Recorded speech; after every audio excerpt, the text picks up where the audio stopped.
Well, the reason why is because it's unfiltered. Yeah. You know, like you're going to get on WMBB, WJHG.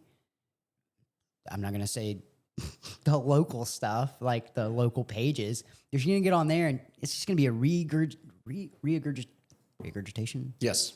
Regurgitation of information and asking you the same thing over and over and over again, and you get 2 minutes to say it, and then they take 5 seconds out of what you say, and then It makes it look. and it's like, it makes you look either as good or as bad as possible. it's like that's not who that guy is. Yeah. You know. So anyway, okay, Okay, we're on. let's do it. Who are you? My name is Jeff Snyder, and so I guess this is the part where I tell you what I'm doing and why I'm running.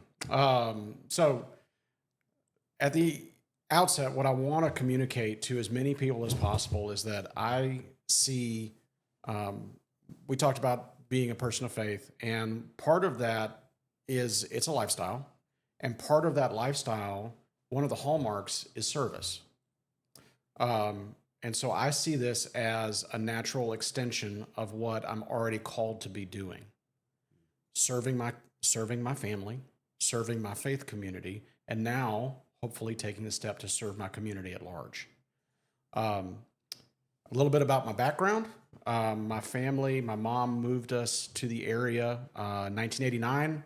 We moved to Lynn Haven in 1990. Went to Lynn Haven Elementary, Mowat, and then graduated Mosley High School, graduate of, back then it was Gulf Coast Community College, now it's Gulf Coast State College.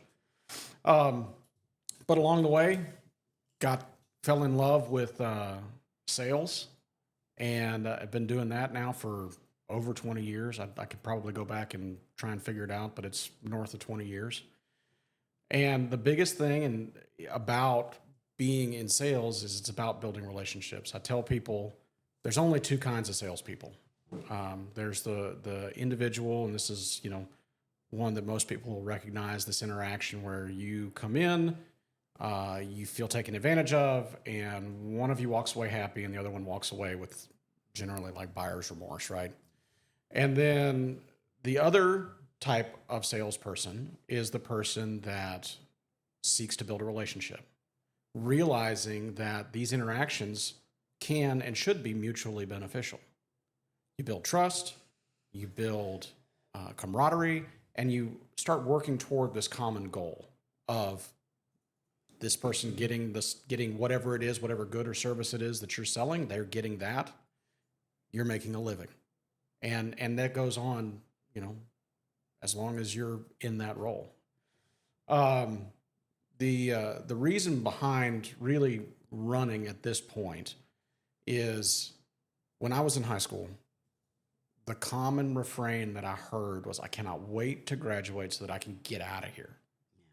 So that I can get out of Lynn Haven, so I can get out of Panama City, so I can get out of Bay County and go make my life wherever, whether it's Atlanta or Orlando or Miami or any number of big metro areas, right? Mm-hmm. And the reason that people feel like that is because there's this perceived lack of opportunity. And, perception for a lot of people is reality. And there are limited opportunities in here, in this area. The good thing is that it's changing. It's going, and we are getting more and more opportunities to not only be in the area, but build a life and raise a family. And so part of my motivation, a big part of my motivation, is I'm raising kids in Lynn Haven. I've got 3 at Lynn Haven Elementary and 1 at Mowat Middle School. And I want them to be able to grow up and pursue a life here that they don't have to feel like they have to relocate to be able to have and do what they want. And so that's the real essence behind why I'm running, because I think that when we do that, when we work for that common good and grow those future opportunities, then we keep our best and our brightest local, and it only gets better. The community only grows and gets better. So when you talk about that, keeping people here, it's a very, very popular thing that I think is being said all over the board, whether it's Panama City Beach, Lynn Haven, whatever, because it is a thing. People do leave and then they don't come back. And So, sitting on the Lynn Haven Commission, what type of changes are you wanting to implement to make sure that that actually becomes a reality? So what I would say to that is, first and foremost, it's about realizing where our opportunities are at, and so we've got to work as we approach businesses wanting to come into Lynn Haven and set up. Then we evaluate, okay, well, what is this? What is this opportunity? Is it a legitimate opportunity? Because we don't have to think too far into the past where somebody has come in and they've said, hey, I'm going to create 1,000 jobs and I'm going to do this and I'm going to do that. And then they never produce a widget. Yeah. And we're on the hook for, a property tax abatement that we gave them and they never did anything. And so part of it is being judicious in the way that we court business, but then evaluate people that want to come to this area.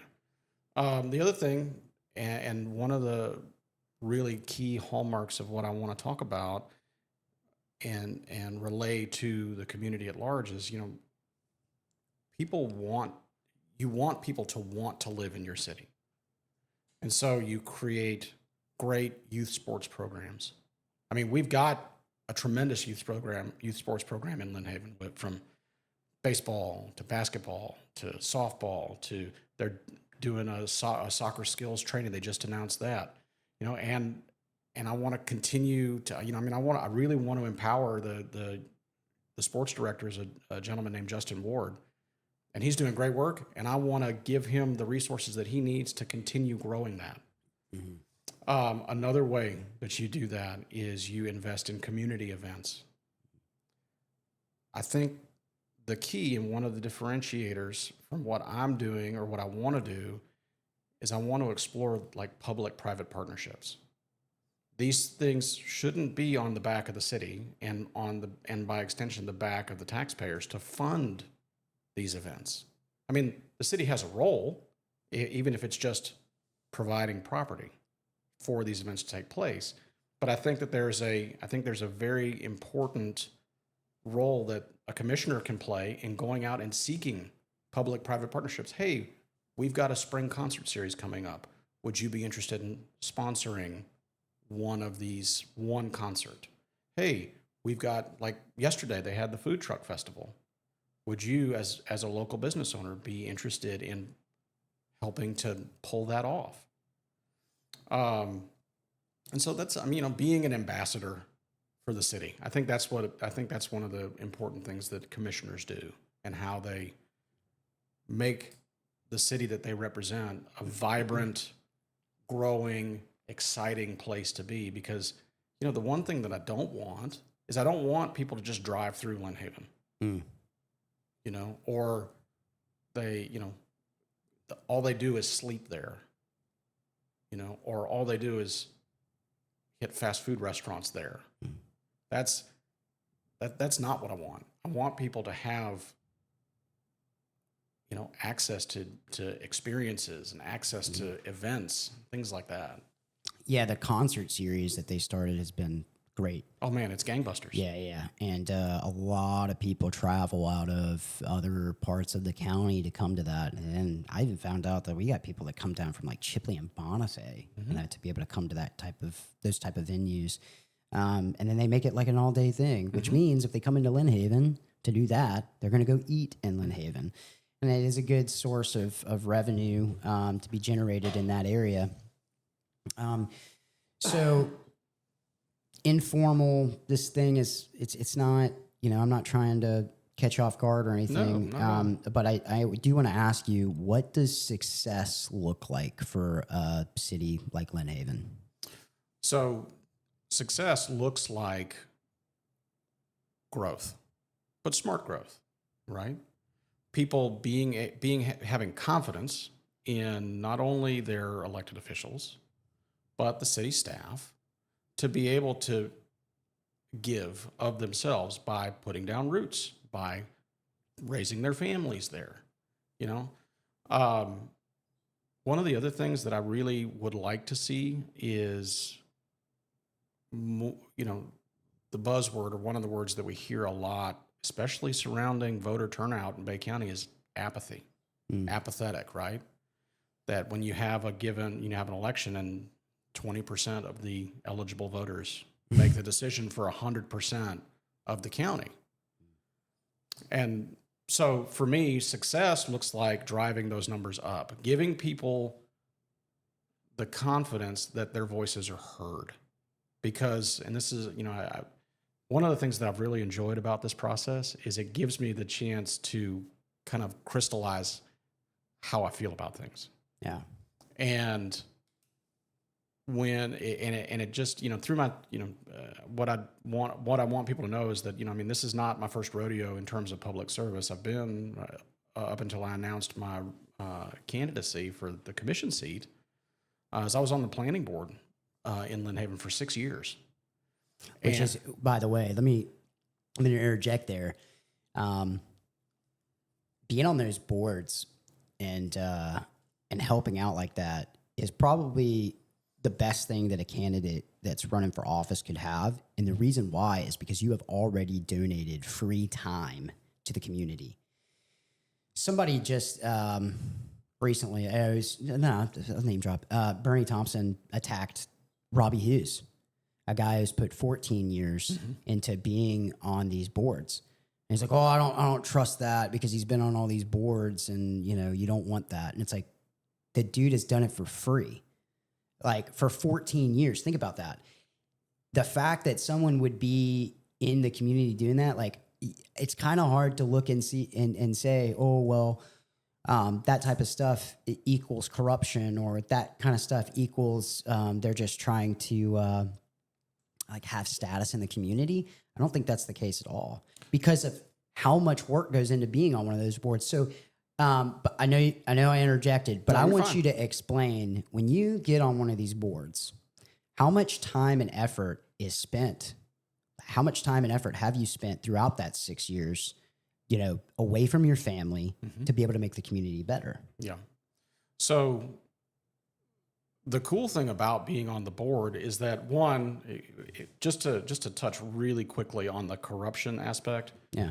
I can tell you without a doubt and with 100% confidence that I've been doing it wrong. If there is money to be made by serving on these volunteer boards, I'm doing it wrong. But no, the really interesting thing about the citizen advisory boards is that you don't make a decision. We're not a deciding board. We're a recommending board. And so it's up to us to take the information that's presented to us and look at it and say, okay, we check boxes, right? Does the land use, if we're doing a land use change, is there something around it that matches that? Okay, yes? Okay, check. All right, does this fit with in my mind, does this fit with the overall aesthetic of the area that we're wanting to do this proposed development or commercial construction? Yes. Okay. Check. Is this going to bring benefit to the community? Okay. Yes. Check. And then we can, with confidence, make a recommendation. Most of those meetings, we had a few that ran, 10, 12, 15 minutes. But most of it is a better part of an hour. Plus, you did your research before. Yeah, you went. absolutely. Yeah, you're going through and looking at it and because we would get the agenda. So the meetings are on Tuesday, first Tuesday of every month that there's business to conduct.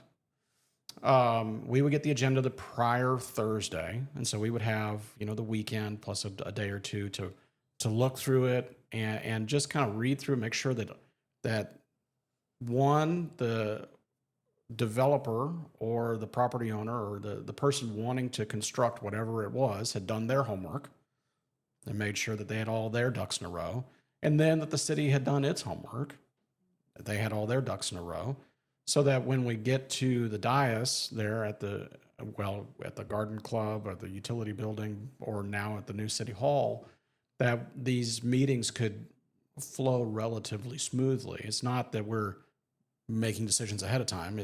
We're definitely making our recommendations in the moment, but that as long as there weren't any glaring deficiencies, that we could proceed.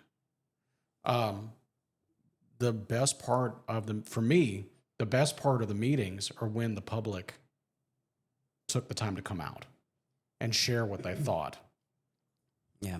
Something that you said earlier, you were talking about giving voices to the community and kind of like trying to raise up, like trying to bring more people and get more people involved. Do you feel like right now that voices aren't being heard?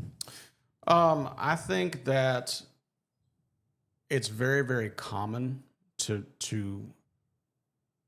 develop that sense. There's no two ways about it. We've had some pretty contentious meetings in Lynn Haven over the last few years. And when you do that, people look at it and they say, "Oh, I don't think I want to be part of that." And so then they don't participate.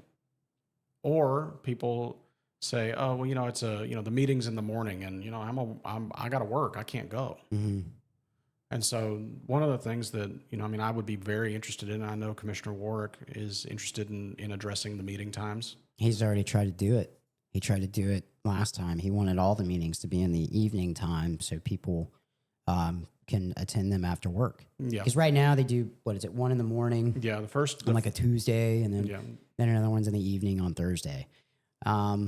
And I brought that up about county stuff because, like, the county's the same way. It's like 9:30 on a Tuesday. And I'm like, who the hell is going to go up there and be part of public commentary or address any type of issue at 9:30? Like, I got to be to work. I got to provide for my family.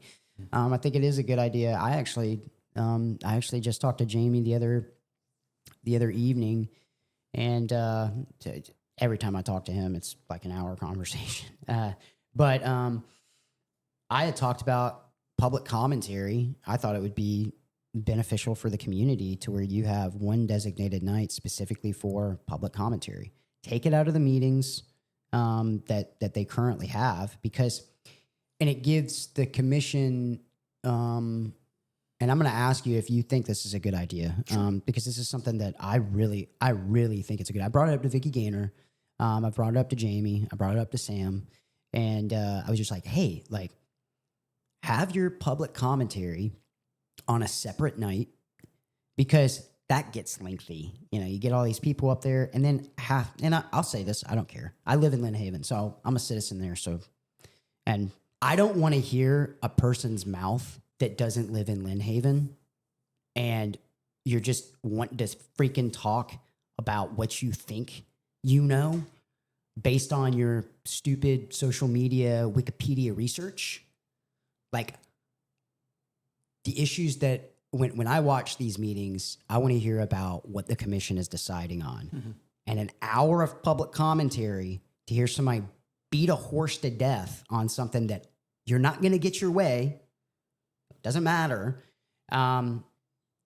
If you have public commentary on a separate night, and then the thing is quit glorifying the peanut gallery. And what I mean by that is quit recording it. Public commentary is not, if you want to be part of public commentary, be in person. But the meetings, those obviously need to be live streamed. But your opinions, listen, the people that come up for public commentary it can be used for you to have a voice, and you have the freedom of speech or whatever. But the thing about it is that is supposed to be time where issues come up, where a citizen's able to come up there and go, hey, I'm having an issue with water, or I'm having an issue with stormwater drainage in front of my house. This issue isn't necessarily on the agenda for today's meeting. Exactly. But it's important to me, and so I'm taking time to come and let you know that it's important to me. Exactly. And I really do believe 100% that stuff should be on a separate evening, and commissioners should show up. And so this also opens it up where commissioners can have a back and forth with somebody. Because I think right now there's like a 3-minute window. If you go to public commentary and the commission has time to converse with you, whether it just be, hey, you know what, I'm going to look into that, or Well, explain this a little bit better, so we all understand up here, and then you can have those conversations and it's open with the public rather, that's a good way of doing that. So, but yeah, how do you feel about having a night specifically designated to public commentary? I'm not opposed to it. Certainly not an elected official right now. If I am one, then that's an idea that we can bring forward. I had discussed a similar type of event, and if you'll indulge me, instead of having everyone there, why not? And that, so, I mean, of course, you could run into a potential sunshine law violation. So we would want to make sure that we follow the protocol to make sure that there's somebody there so one of the things that is, we have to be sensitive to sunshine law. We can't be communicating or trying to conduct city business out of the sunshine. I know that's one of the things that I feel very strongly about, because if that notion kind of takes root, then people think, oh, well, you're up to something. You're talking behind closed doors, and you're cutting backroom deals and things like that. And that's the kind of stuff that a lot of times doesn't exist, but it gets kind of planted in people's subconscious, and then they always are looking for it. Getting a little off topic. Apologies. Well, let me say something on that. It's not that it doesn't exist, because the city of Lynn Haven does have a history of that. The county has a huge history of that. People don't pay attention to the county as much as they do as the city of Lynn Haven, because you got so many people that are trying to call out corruption ever since the mayor got freaking popped with a felony. So, but it does happen. Sure. Sure. But I don't. I mean, we're kidding ourselves if we say it doesn't. Yeah. Well, I don't think, and I'm just, I'm being honest with you when I say this. I don't think that the sitting commission in Lynn Haven right now, I haven't seen any signs of corruption. No, I don't either. I mean, so what my proposal, if we're making one, is a separate night where we host one or two commissioners. And I mean, I think it would even be best if we, partner up with a commissioner that you don't really know, or you don't really have a lot in common with, and just go and have a separate event. Miss Gaynor has what she calls table talk, right? Where it's like once a month she meets and she has everybody that's interested can come, and they listen to a presentation, and they give an opportunity for a back and forth. How great would it be if there was that with a couple of commissioners, where you get not even the presentation, but you get to just open up and let people speak. Yeah. Because I think one of the big things that's important to me is the idea of empowerment, right? That people have to know, they have to have confidence that they've got a seat at the table of city business. Yeah. Because if they don't, then, like we talked about, apathy sets in, and they pull away, and they say, well, my voice doesn't matter, my vote doesn't count. How many times have we heard that for a presidential election? I mean, you hate to say it, but it almost feels like that level is lost, and we've got to reinvest down here at this level where government is closest to the people, and should be the most responsive and should be the most proactive, and so that's a step that I think that we could take as commissioners to say, hey, look, we want to hear what you have to say. I mean, Commissioner Warwick does it. Commissioner Peebles does it. Commissioner Perno. I guess I should probably call him by his appropriate title. But Commissioner Perno, he's got a restaurant in the city, in Lynn Haven. Let me say something about that real quick. By the way, for our listeners who live in Lynn Haven, I have intentionally, Alfred's out there, dude. I hear him outside the door. Anyway, okay. Pat Perno. Yes. You can literally go into his restaurant and you can walk in and he's up there a lot. And he's always sitting up there. He's making sure that his staff's doing what they're supposed to be doing. And you can go pull him aside and you can talk about whatever issue and he will talk to you about it. Absolutely. He's been very, very open. I I know we're getting off topic. We're going to get off topic a couple times. That's okay. And I'm going to bring this up. I was kind of heartbroken watching him not allow conversation take place about the police chief when all that was going on, because I know that there were two sitting commissioners, Jamie Warwick and Sam Peebles. Both of them wanted to open up conversation and dialogue for the public. And one of the meetings, well, actually quite a few of the meetings, when it was tried to be had, both, Vandergriff and Perno wouldn't entertain the idea. And I think one of the downfalls of Lynn Haven is discussion. I just watched one of the best meetings that I think Lynn Haven has ever had, or at least since I've been living there, probably about a month ago. Jamie Warwick, Sam, and Mayor Nelson sat there and they had a full-blown conversation in front of the public and made a decision on something. That needs to happen more. The fact that, I get it. Well, we have a pre-commission meeting, and that's when we talk about all this stuff, and that's when we do, okay, again, that pre-commission meeting is, normally in the morning time. It's on a day, people got stuff to do. Yeah, Friday morning at 8 a.m. I want to know that my representatives are open. I'm not going to say transparent because that's so stupid, but open with everybody, in front of them and have those conversations. The fact that a lot of these conversations people are scared to have, I don't want to rock the boat. It's your job to be a freaking representative. Yeah. If you're not fighting for, what you believe, why the hell are you up there anyway? Yeah. So it's the fact that I really believe that there needs to be more dialogue. And I don't know if you would agree with that or not. No, I would. I think more information is always better. Yeah.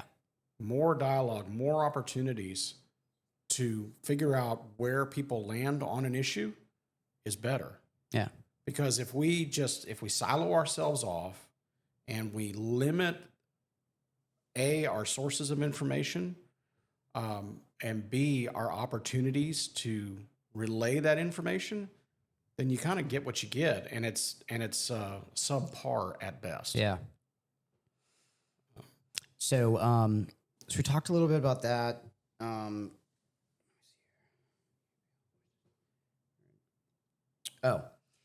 You brought up earlier, like I think where you were going with it was incentivizing business, and how like sometimes people just take that tax credit and then they run. So I actually I just had a conversation with Jamie about this the other evening. A lot of people like to look at the issue with the county because we did that with the one guy, and then he ended up taking the money and ran and went and like hunting with So I actually have an idea on that, and if it's done correctly, incentivizing business or industry to come in, those tax incentives where it's like, and then I think, doesn't Lynn Haven, you're going to know this because you're on the board, doesn't Lynn Haven, they cover building expenses or something, right? Up to a certain amount, or how does that work? So there's a couple of different programs. Yeah. Most of them are like revitalization programs, and they'll cover, usually you have to be within the CRA, and it's got to be grant funded. But they cover, usually it's $500 or $1,000 that people are that they would use to fix up a building before they open a business. Now there's also a residential program. If you're within the CRA and you're fixing up a piece of property, the city will give you funds toward painting or pressure washing, things like that.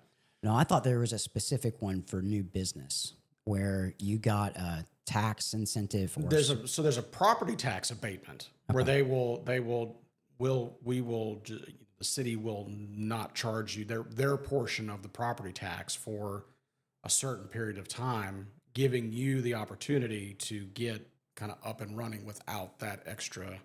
So I don't agree with that. And the reason why is because I believe that that's something that should be given after a certain amount of time. So what I mean by that is don't give them, you get the tax incentive, but you need to make it to at least gotta year show your work. 5. Yeah. You got to And show then your we work. will reimburse you Yeah. for that tax, not giving it to you up front. That's where I was going with that. No, because that's man, what that's a great idea. That's what that nerd did that came into our freaking county. Oh, I'm gonna create all these jobs and I'm gonna do all this crap, and he didn't do anything. And it was like, oh, he just took all the incentives and ran. And I was like, that's because you gave it to him right up front. Yeah. Make You them work don't- for it. Yeah, no. You show after and you could be 3 years, 5 years, hell, it could be 10 years, whatever. No, you don't get that until you make it, because you don't need to be getting a tax credit on anything until you've proven yourself. That's the way that I look at it. No. I mean, And Jamie agreed with me on that, where he's like, yeah, that's how it should be done. So if you agree with that, yeah, but I think, and I don't know how much that actually goes on in the city of Lynn Haven, but not a tremendous amount. I think that there's different times that it's more common than others. So when we, one of the things that we're looking at right now is the development of Marina Island. yeah, And so as far as I remember, the last property tax abatement was I can't even remember the name of the business, but it was in that industrial park that's next to where Marina Island is going to go. And so I'm not sure that is even going to be a thing anymore, because we have 2 industrial parks. There's the one where Marina Island's at, kind of on the, would be the west side of town. and then there's another one. And then there's the one on the east side of town, and that's where Train and Jensen and those places are. Yeah. Right next to the sports complex. So do you have a plan for any economic development? I mean, I think for me at this point, it's a work in progress. I would say I don't have anything concrete, like this is what we're going to target. Yeah. But at the end of the day, the goal is to work with any interested party Okay. to move the ball down the field. Yeah. So in your first 4 years, if elected, 3 things that you want to accomplish. So, first and foremost, municipal debt, right? Give you a little bit of a timeline, and this may be something that you've heard in the past, but for maybe those that haven't, we'll kind of backtrack a little bit. When Mayor Kelly left, the city had approximately $2 million in debt. Mayor Anderson comes in, and that figure increased. Hurricane Michael hits. How much? $28 to $30 million. Yeah. I know. I know. I'm okay. Sorry. Go ahead. That's okay. That's all right. So, you by the time that Mayor Anderson's reelected, that municipal debt's sitting around $30 million. Then Hurricane Michael hits, and the city has to take out a $30 million bond, $25 to $30 million bond. I should have never bonded. So all of a sudden, we go from $2 million in debt, and in the course of essentially 5 years, we're at roughly $60 million in debt. And that is, I mean, our budget for the city of Lynn Haven this year is $52 million. Now, I want to be very clear that Vicki Gaynor has done a pretty good job of getting debt paid off. Yeah. I think I heard the other night, like 55% of our municipal debt has been retired. So we're sitting at 38 million, right? And by the end of 2027, I think we'll be at like 27. So I'm going to interject because I learned a lot about bonds when I was running for county. sure. Tommy Ham, the last commissioner, spent time with me after the election to explain bonds. I think it was about an hour and a half conversation that I had with him, just because I wanted to be familiar with it. And so you can actually talk. I'm trying to remember the guy's name from the county that handles financials.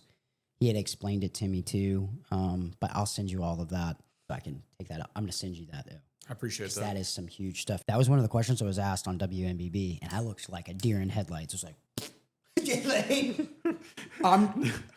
it was really, really funny. I was so happy because I think they asked Daniel about it first, Daniel Raffield. And dude's he's awesome.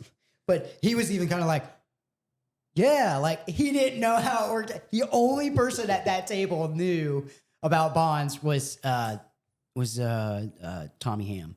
It was because he had worked with, he had done them. So what is your plan to get rid of this, or at least try to bring it down? Bring it down. Like you said, I think we're headed in a right. Hold on. Yeah, let that thunder roll. Okay.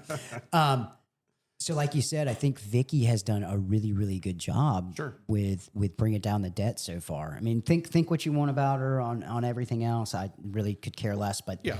And that's the thing, right? I don't give a shit about the drama.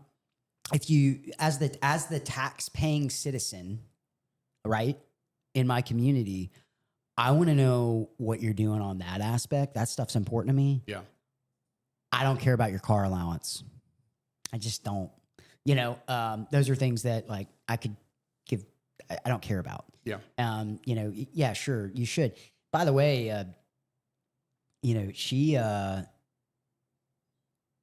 is the lowest paid city manager. So after her recent raise, she's above Callaway. Okay. Yeah. So she, in terms of the the larger municipalities in the county, Isn't Lynn Haven's bigger than Callaway too? it is. Yeah, we've got about between 9,000 and 10,000 more residents than Callaway. Yeah. 9,000 and 12,000 more residents than Callaway. Yeah. So I mean, Lynn Haven's the second largest municipality in the county. So and two, I mean, one of the things that you got to consider is that if she were in the private sector, running a $50 million a year enterprise, I would think that 350,000. I think $166,000 would probably be insulting, and you wouldn't. Yeah, you wouldn't get anybody worth their salt to run a $50 million a year organization. Yeah.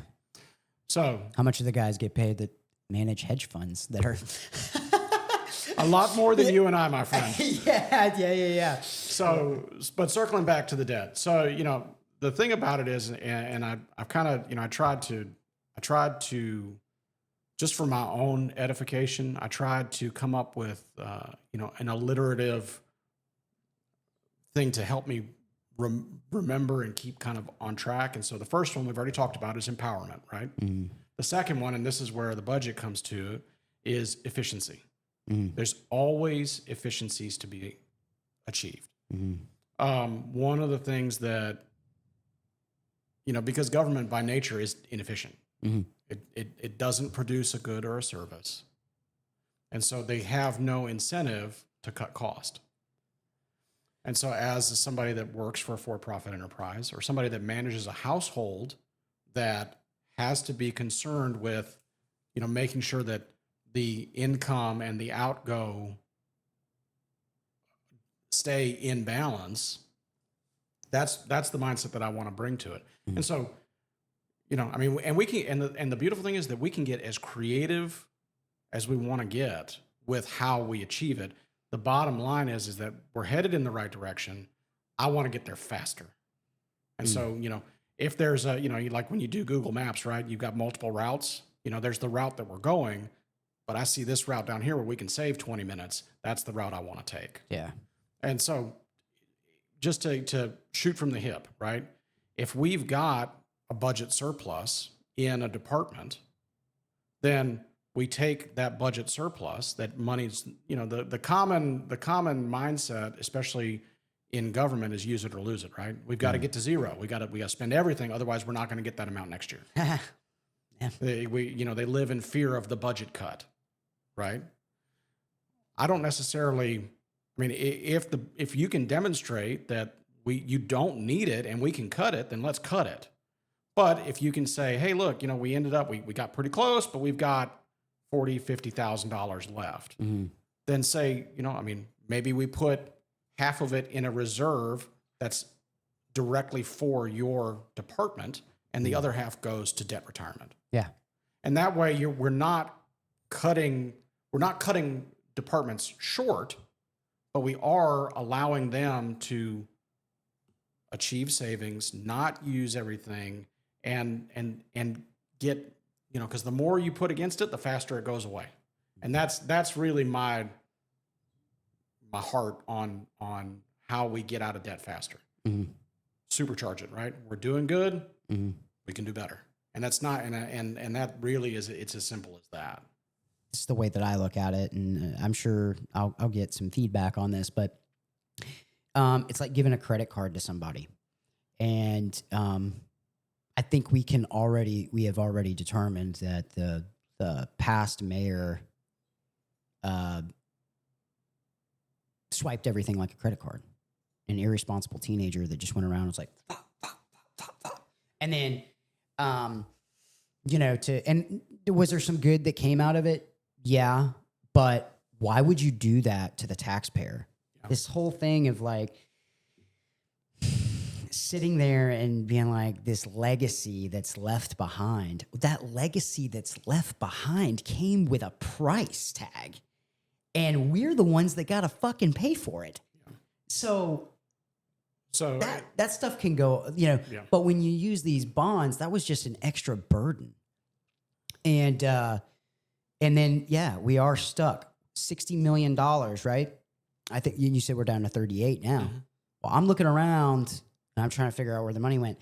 And I know that the sitting commission gets a bad rap for the city hall rebuild. I'm like, oh my God, they got a kitchen and the police department. Well, first of all, do you know how rare that is anyway? The fact that the city police department is under the same roof of the city department. I was actually saving money by doing it that way. Would you much rather had two separate buildings? I mean, it's like, so the complaint on that is, a little bit ridiculous, but again, it came with a price tag.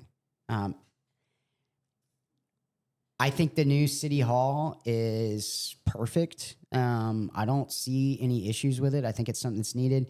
Well, is there a little bit of like an extra, finesse that kind of goes with it to make it look nice? Yeah. Did we need some of that stuff? Probably not. But if you look at surrounding cities, I mean, it's no different than what they've been doing. No, absolutely I don't think that there was any irresponsibility there. No. I mean, at the end of the day, not rebuilding it or rebuilding some utilitarian structure or trying to put it back just the way it was is not realistic, because what was there was an old church that the city converted. Mm-hmm. And it didn't, and it barely worked then, because I was in the building before Hurricane Michael. And so to your point, now you've got every department essentially under one roof. You've got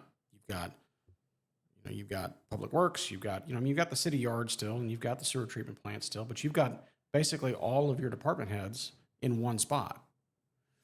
You've got your police department in one spot. That's not a bad thing. Yeah. And because, the alternative is to have all these different offices, all these different buildings, all these different maintenance budgets, mm-hmm. all these different places that you got to pay a power bill for, as opposed to all under the same roof. Under the same roof. It's not a bad thing. No, it's a very good thing. And I believe that it was cost efficient. I don't believe that there was, but again, do you know how much it costs to rebuild that? So the contract was not to exceed, I think, about almost $15 million. Now, where that final price tag is, I think that still is a little bit up in the air, but yeah. Okay, so one of the things, I'm probably going to cut out all that about bonds. That's fine. I'm going to send you the information though. Please on do. It. Your first one was debt. Yeah. What's the second one? So I know you don't like the term, but transparency. It goes to giving people a voice, right? Increasing public participation, increasing people's want to to be a part of city government. How are you going to do that? Openness. That's it. It's really that simple. Yeah. You provide as much information, and so one of the things we talked about, public commentary and people coming and speaking their mind. Mm-hmm. I'm a big believer in social media. The best thing about social media is that everybody's got a platform. Mm-hmm. The bad thing about social media is that everybody's got a platform.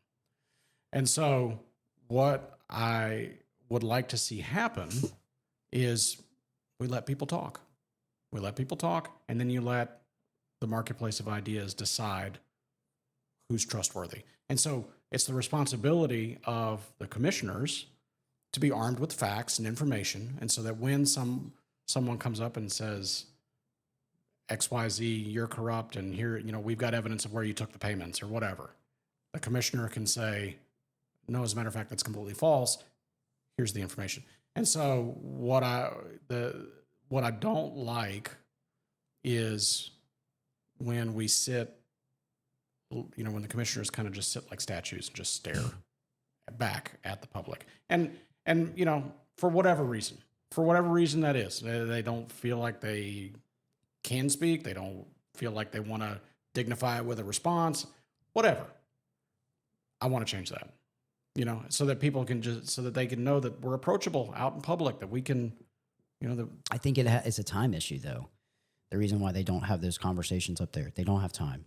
That's why I was like, because nobody wants to sit in a freaking building for 5.5 hours to go over something. They don't. So, and it could easily become that if you conversed with each and every individual that comes up there for public commentary. That's why having a separate night, I believe, was kind of like the thing. It's a reasonable compromise. Yeah. Gives people an opportunity to speak and it gives the commission an opportunity to converse. Yeah. Because right now they just don't have time. Yeah. I think that's what the issue is. But how do we increase transparency, openness? That's one of the things that I want to do, because I want people to feel like they've got, like I said before, a seat at the table. So I think, and I've brought this up to quite a few people, both from multiple municipalities here. I actually just brought it up with Stuart Teddemer yesterday. So we're pretty much figuring out now that a lot of people get their news from social media, TikTok, Facebook, Instagram. I believe that city municipalities needs to have a department of that, where that's what they do. And then if you're going to be open with the community, first of all, talk about what's going to be on the agenda that's coming up. So you put together, it can be a slideshow with just a voiceover, or it could be as simple as a commissioner getting on there or the mayor getting on there and being like, hey guys, in this next meeting, these are the topics that we're going to discuss. I love it. This is who it affects. I would really like your feedback. Please come to the next meeting so we can, because right now, I don't know what was on the agenda this past week, but but I guaranteed, after the meeting, I hop on social media and I find out all the negative things about it. But never did I know about what was going to be discussed anyway. Yeah. So right now, who is controlling the city as far as on these social media platforms are people that are getting on social media, and the only thing they're going to talk about is negative aspect. Yeah. So the city needs to find a way to get up with the times. This is 2025. This is 2025. Like, this isn't 1990 and it's not 2005. Like, it's time to get with the times, and that's how you're going to reach the public. That's how you're going to get younger people. You were talking about voter turnout. It is a disgrace. You start talking about having, I think we're close to about I think we're approaching about 203,000 citizens just in Bay County alone. In our county race, I think we had 29,000, 30,000 people vote, somewhere around in there. Yeah, 10%. That's crazy. Yeah. It's just nobody shows up to vote. 15%, excuse me. So the reason for that is right now, if I were to go up to a random person in Lynn Haven and just say, hey, what are the major topics in Lynn Haven right now? The only thing they're going to bring up is stormwater and corruption. Mm-hmm. Dude, there are 20 million things that are going on paraphrasing. There are a lot of issues that are going on in Lynn Haven right now that are worth knowing about if you're a citizen. Yeah, and absolutely. to get people involved, I agree with you. They need to know. But sitting there and saying, you know, like a lot of even sitting commissioners right now that are like, well, I mean, if you call up here, we'll give you all the information. If you call me, you know, I'll give you this information. It's like, listen, dude, like just put it out there. Yeah. So there's a word for that. It's proactivity. Right? You got to be proactive. Yeah. The city can be, you know, and so, you know, government, this is just my view. Government generally is reactive. Something happens and government reacts. We as elected representatives can be proactive because we all possess a fully functional prefrontal cortex. We can see issues coming and say, hey, you know what? That's probably going to generate some heat. Let me get in front of it. And so that's why it's important that every member of the commission has as much information as possible from as many sources as possible. Yeah. Including social media. But that's why we as commissioners have to cultivate strong relationships with all the interested parties. Because if we limit ourselves to one source of information, we're only going to make one decision. And that's not always the right decision. It's, you know, there's you know, in business, I listen to Ben Shapiro pretty regularly, right? You know, and he talks about shareholders versus stakeholders, you know, and what that actually looks like. Shareholders got skin in the game. Stakeholders just got an interest. And so what we've got to effectively communicate is that every citizen in Lynn Haven is not just a stakeholder. They're a shareholder. They've got a piece, you know, because they're paying taxes, they have part ownership in where the city's headed. And so that's my, you know, you want to talk about, I've got, you know, I've got 3 E's, right? Empower, efficiency. The last one's effectiveness. And that's what a commissioner, to me, what a good commissioner does is they're dynamic. They're not waiting for the problem to come to them. They see it, they know about it, and they're going to it. And they're going to the public and saying, hey, like you mentioned, hey, we've got a meeting this coming Tuesday. Here's what's going to be on the agenda. Love to hear from you. You know, if you want your views expressed, I need to know by Monday at 5 p.m. so that I can bring it up. And there's nothing wrong with that. Yeah. There's absolutely nothing wrong with going to the public. Yeah. I'll tell you this. One of the things that's been really interesting is having a campaign Facebook page, right? Yeah. I never had that. I never had a public page before. I've just got my private page. And so when you see that and you see the insights, right? I made a post last night. This is to me really cool. I made a post last night, took a picture of the city hall they've got the new fountain in the pond at Sheffield Park. So I thought it was a really cool picture, but it was just talking about the food truck festival. We went out, we had dinner at the food trucks, and then asking a simple question: what other event would you like to see? Do you know that post has generated the most views out of anything else that I posted over the last 3 weeks? I got more views last night after 7 p.m. when I posted that than anything else that I've done prior to it, including my campaign announcement. Yeah. And so people, you know, if you go to where the people are at and say, hey, what do you guys think about this? Yeah, it resonates. They respond. Yeah. And that's the job. That's the job of a commissioner, is to be effective. Yeah. You know, not sitting and waiting, taking ground. Because if you cede ground, right, then you'll find there's no shortage of people willing to take it. If we're pushing the ball down the field, we're taking the, you know, and I don't want to say taking the fight to the enemy, because we don't have enemies, but we're moving, and we're not becoming stagnant or apathetic. Yeah. Okay. So transparency being the second was number 3. Number 3, you know, the biggest thing that we're going to have to, well, I got 4. So Okay. yeah, Hey, man. hey, let's do it, right? So the next one is tackling these quality of life. And so we already kind of danced around it, but how do we, increase walkability? So, I mean, a lot of those sidewalks and things like that are, they're grant funded or they're surtax funded or things like that. Creating an interconnected community where people can get where they're going safely, effectively, efficiently, it improves cohesion, right? Investing in, like we talked about, youth sports, events, things like that, taking steps to make sure that people have opportunities to get involved. Now you're going to have some folks that just aren't, and that's fine.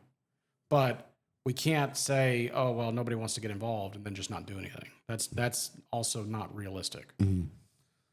But fourth, and this is the big one that I think is kind of looming, and I mean, it's already been discussed a lot, and there's some stuff kind of percolating in the background, but, our sewer plant is already at or above capacity. And it's old. And it's very, very old. I just found out the other day that they had like parts that were labeled from like 1972.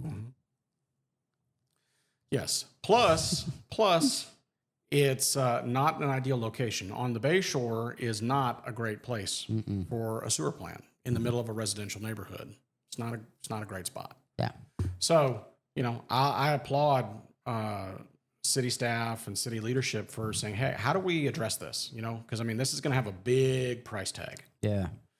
How do we address this? And going out and finding a willing partner in the county to potentially relocate it. Yeah. I think that's a big project, and that's one that's going to happen, during this next 4 years. We're going to get substantially down the road to getting that done. And, that's one of these things.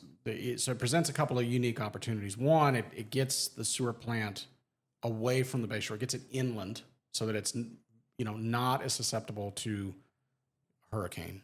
Or, so I was talking with a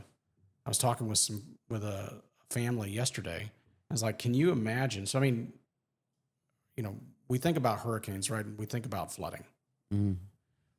Hurricane Michael wasn't a tremendous flooding event. It was a wind event, but it wasn't a tremendous flooding event. Can you imagine if Hurricane Michael had been like Hurricane Opal, where it was this, just completely flooding that whole area of town?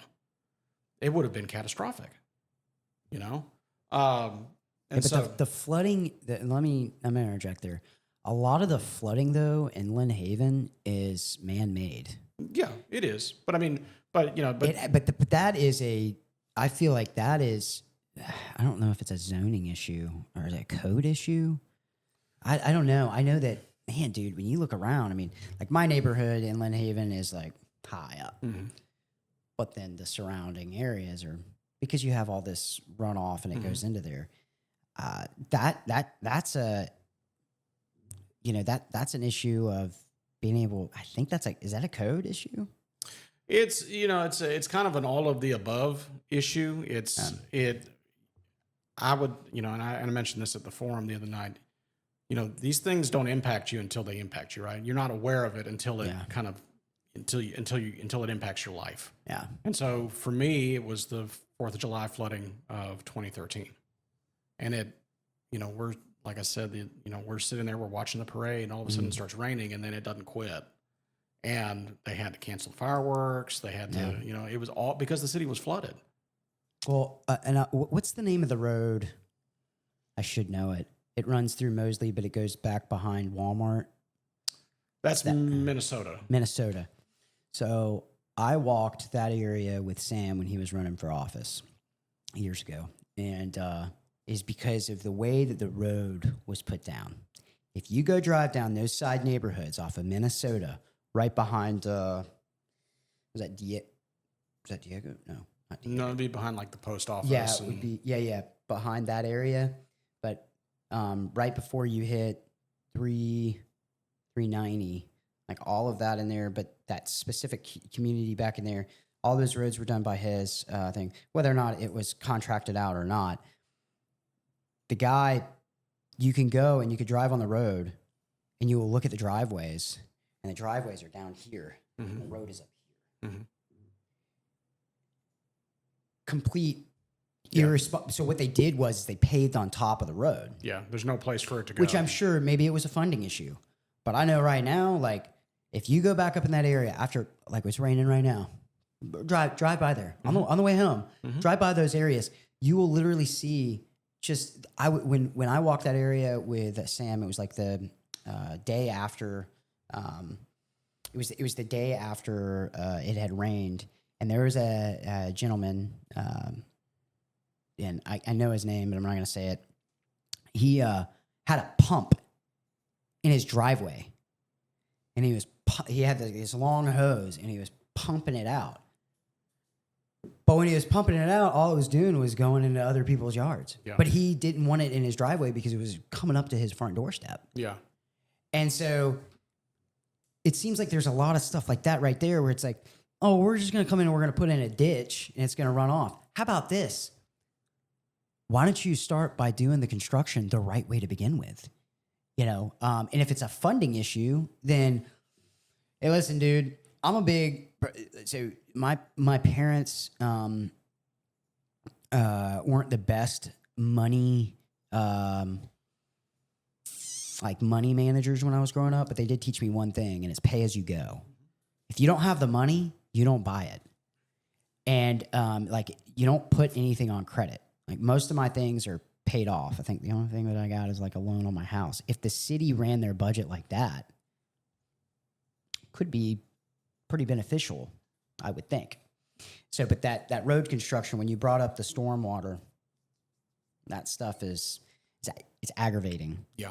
But how do you fix something like that? That's a great question. So I think we're taking steps with the stormwater assessment. Yeah. The key, though, is making sure that that's funded. Yeah. You know, so because of the way it's assessed, it can only be used for infrastructure and stormwater improvement, which is a good thing, because then you don't have money falling off into other areas and, you know, getting used, whether it's well-intentioned or not, getting used for something that it shouldn't be used for. And so, you know, it's going to be, you know, the city's passed it. I think this is like the second or third, where I think we're past the second year of collecting it. And, you know, basically what it sounds like is we're covering just enough to do the bare minimum. So what does that mean? That means that we're at some point going to have to look at re-engineering that and raising that funding to get, again, proactive. You know, see, instead of just doing the bare minimum, getting enough resources so that the city can look at this and say, okay, we see these key areas where we need improvement and we need to upgrade the infrastructure, and we've got the resources to do it. And that's how you do it. You know, I think going back to, you know, the flooding is not an overnight thing. This was years in the making. It was years and years of either just doing just enough or not, you know, ignoring projects that needed to be done or not, you know, it's like when your check engine light comes on. Car's still running, it's fine. It's a warning light for a reason, right? And that's kind of I think that's the same principle. So it stinks now because now we've got to pay a bunch of money to get where we should have been. You know, it's like you could have changed the oil. Now you got to buy a new car. Yeah. And I would say that it's a similar principle, not the same, but we're going to need money to do it. And so that's kind of the challenge before us is how do you address stormwater? It just takes money. Yeah. But the commission and the city staff is tasked with making sure that we collect it in a way that is, you know, the dreaded E word, equitable. It's got to be equitable. It's got to make sense, and it can't unfairly impact any particular group. But it needs to be collected in a way that it gives the city the funds to do what they need to do. So what are some key issues, though, that are not being talked about now that you think are actually big things that citizens need to start thinking about? So the one thing is it kind of goes around the non-binding referendum. I know the library and the library system kind of have taken up a lot of the oxygen, but there's a third question, and that's the one about zoning. The key to it, and this kind of goes back to my time on the planning board, where when we would have somebody propose a development and the land use didn't match, well, there's no, as long as and what I mean is like, this is a single family, where we're sitting is low density residential. You go you go over, I don't know, am I allowed to tell where you're at? Do you care if people know where you're at? Mm-hmm. Okay. If you go over to Thomas Drive, that's commercial, right? Mm-hmm. And then as you get off of these corridors, it goes from, usually it'll go from commercial to mixed use to low density residential or high density residential, depending on how you laid out the city. What we found out is that at some point in the past, and nobody can give a specific date, the city, Lynn Haven, ditched specific zoning, and went to this comprehensive plan, this comprehensive land use map. And so the downside to that is it doesn't give the city much, and by extension the citizens, much authority to say, hey, you know what? We don't want another chicken finger place here. We don't want, we don't have really any authority to say maybe this development isn't the right fit for this particular area.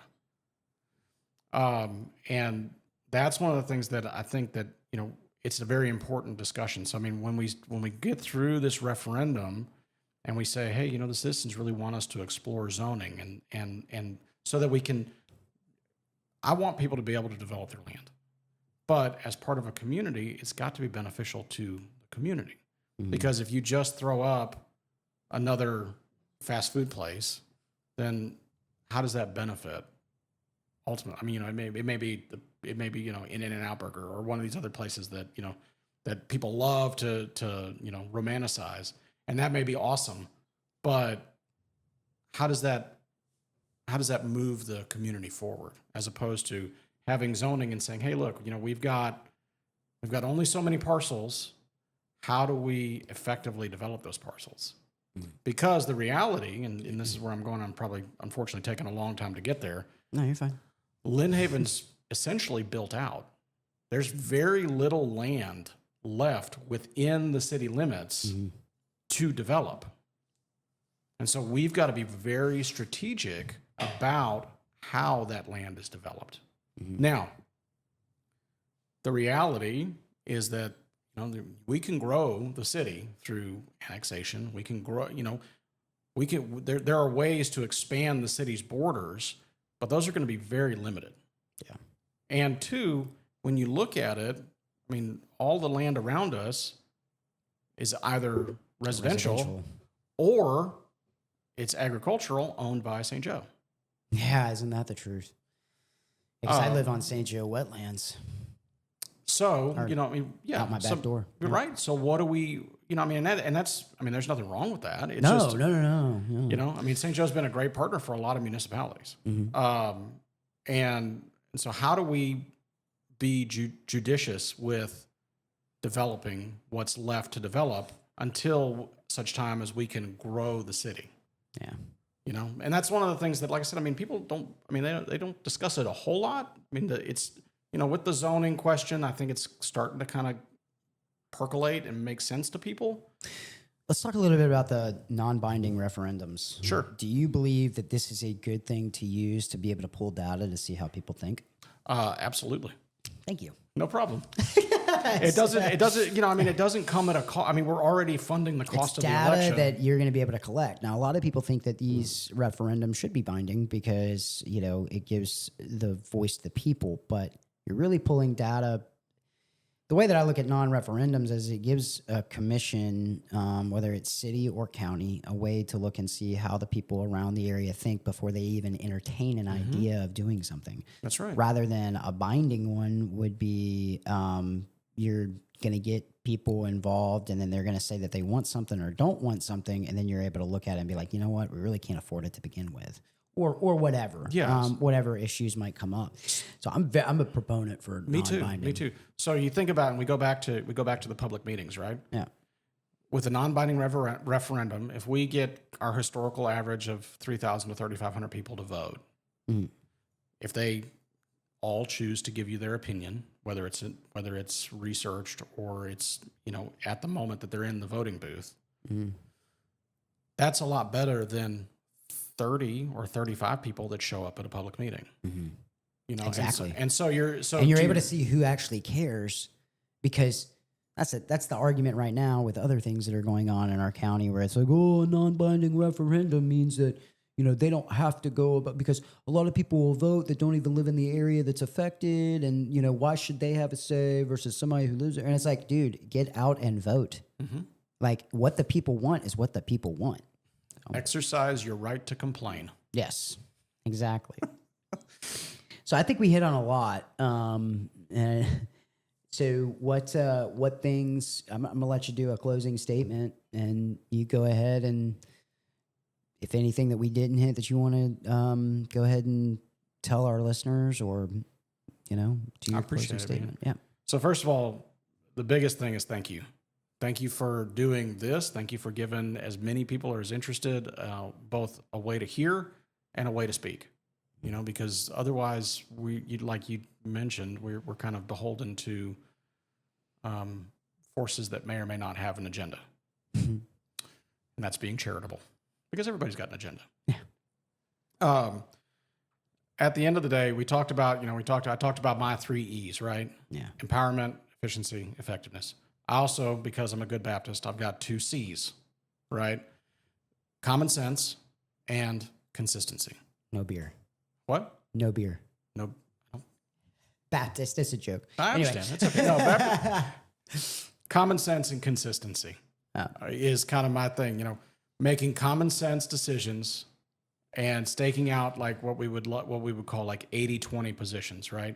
How do we benefit as many of the citizens of Lynn Haven as possible? And that means that there's a give and take.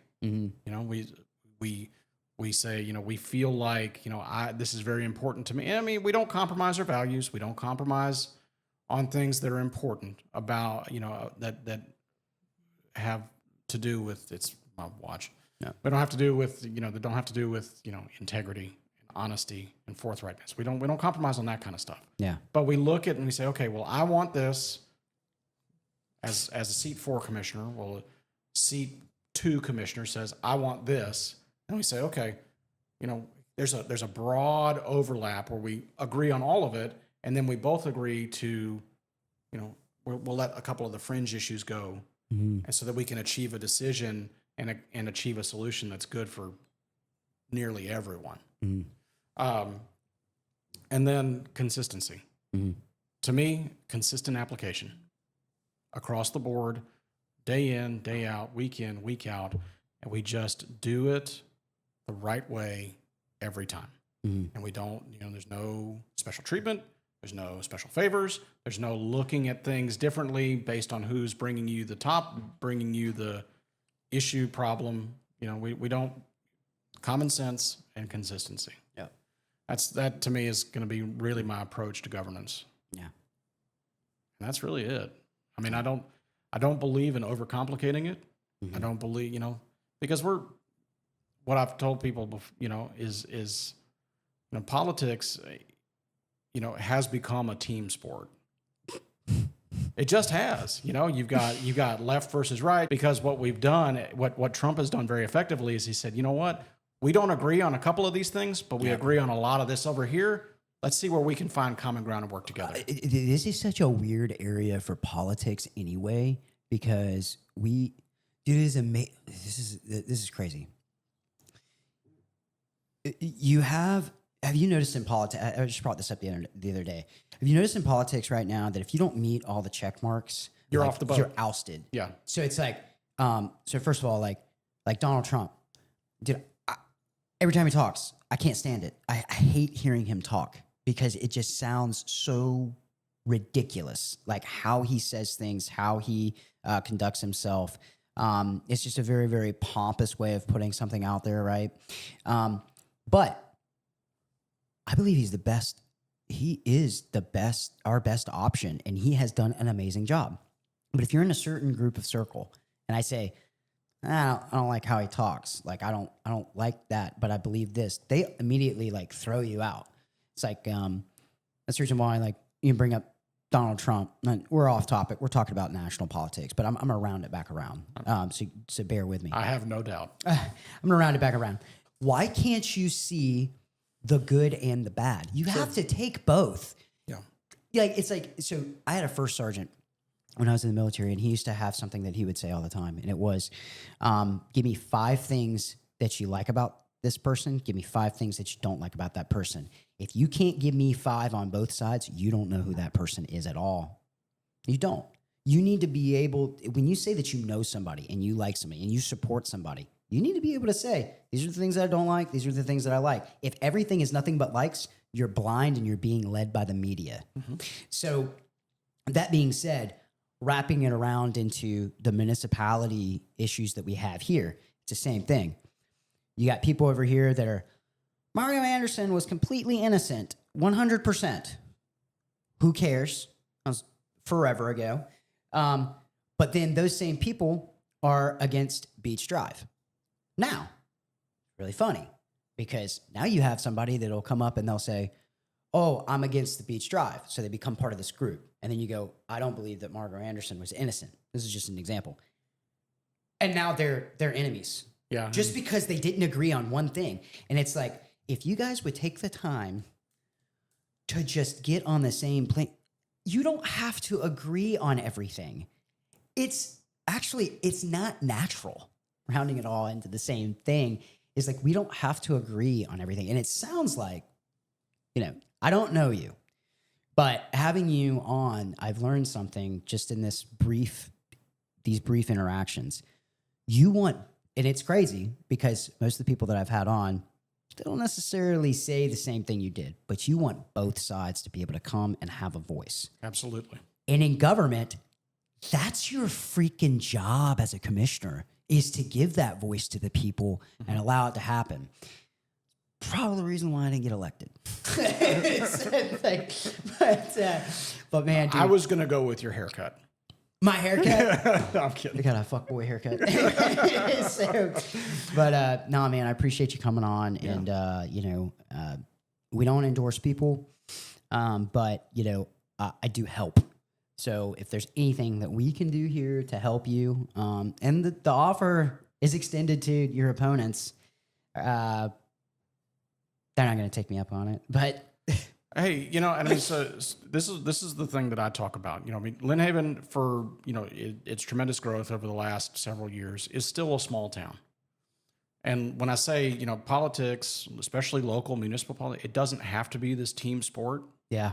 Because when we get to the other side of it, I'm still going to go to bed in Lynn Haven, just like both of my opponents are still going to go to bed in Lynn Haven. They're still going to get up. They're still going to be raising their families, running their businesses, doing their thing.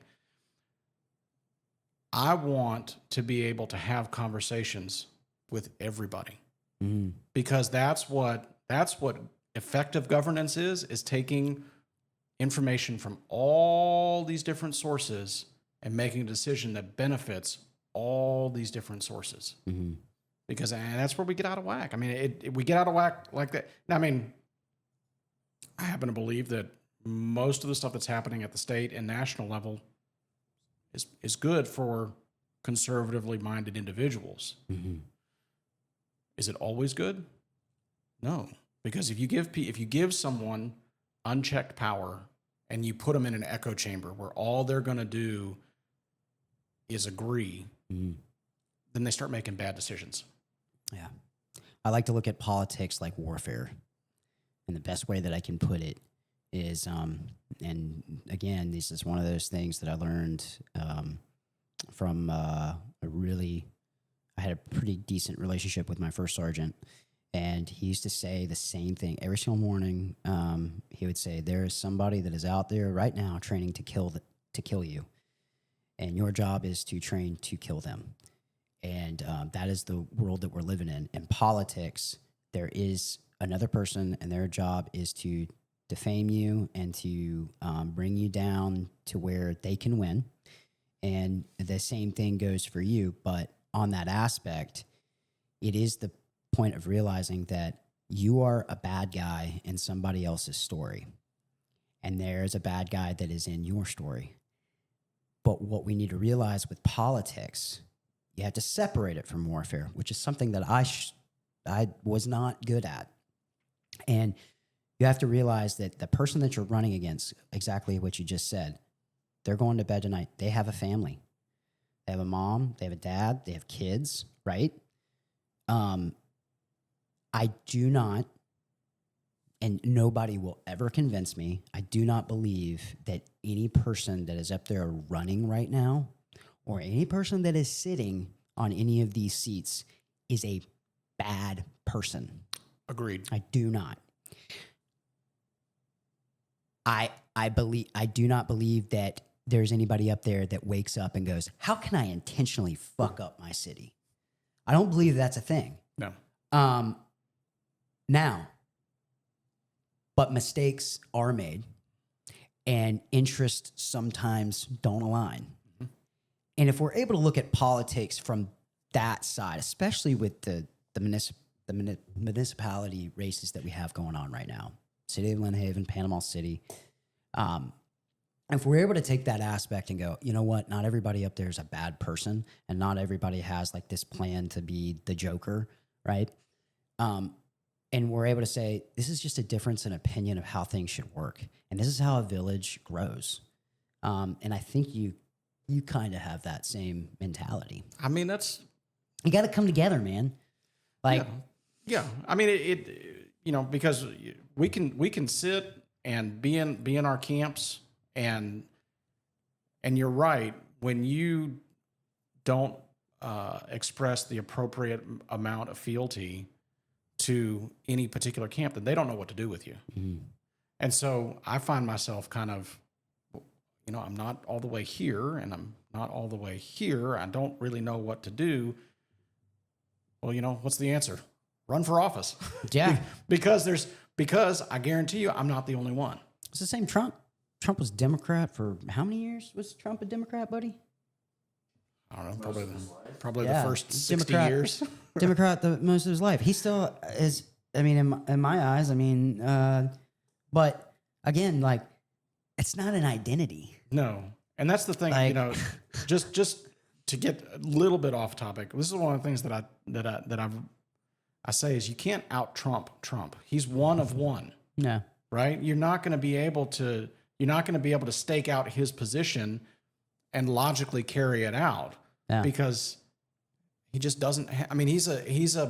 He's a bellwether kind of guy. He just looks around and he says, "Okay, well, this seems important to this many people. That's what we're gonna talk about, and that's what we're gonna push, and that's the agenda that we're gonna advance." And then about the time you get that figured out, then he flips and he does something different. Mm-hmm. And so, is that good for the country? I think it's been very, very good for the country. Mm-hmm. Is it always right? Well, everybody wants to talk about how he divided the country. He didn't, though. No, he brought it together even more because, like Kendall was saying earlier, it's like, look at his cabinet and look at the people that are getting behind him. And it's because that's a topic in itself. Yeah. But anyway, we're not going to get on it. Yeah. Maybe I can come back. Well, Jeff Snyder for City Commissioner of Lynn Haven. Seat 4. Seat 4. Yes, sir. And the election's on April 22nd. 22nd. Cool, man. Thank you. I appreciate you coming on. Appreciate it. Yeah.